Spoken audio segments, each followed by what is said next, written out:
बिस्मिल्लाहिर्रहमानिर्रहीम। अस्सलाम वालेकुम।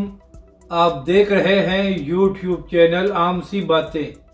अल्लामा साद हुसैन रिजवी की बड़ी धमकी, इस्टेब्लिशमेंट समेत सबको खुला पैगाम। इस वीडियो में हम इसी के मुतालिक बात करेंगे।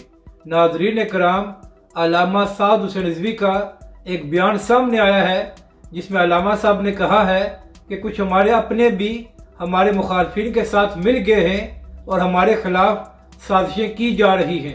तहरीक लब्बैक के सरबराह ने कहा कि मेरा सबको पैगाम है कि खुलकर सामने आओ। तहरीक लब्बैक पाकिस्तान सबका मुकाबला करेगी। अल्लामा साद हुसैन रिजवी ने कहा कि कोई ये ना समझे कि यहाँ पर हज़ारों का मजमा है तो इसलिए हम बड़ी बड़ी बातें कर रहे हैं। तहरीक लब्बैक के अमीर ने कहा कि जब हम जेल में थे तो उस वक्त भी हम अपने मौक़िफ़ पर डटे रहे और हमने जालिम के आगे सर नहीं झुकाया। इसके बाद अल्लामा साद हुसैन रिजवी ने अपने बयान में मजीद कहा कि चाहे इस्टेब्लिशमेंट हो या अदलिया हो, जो भी हक की राह में हाइल होगा, तहरीक लब्बैक पाकिस्तान उसके खिलाफ आवाज़ बुलंद करेगी। अपनी राय का ज़रूर इजहार करें कि आपको ये वीडियो कैसी लगी और हमारे इस चैनल को भी सब्सक्राइब करें।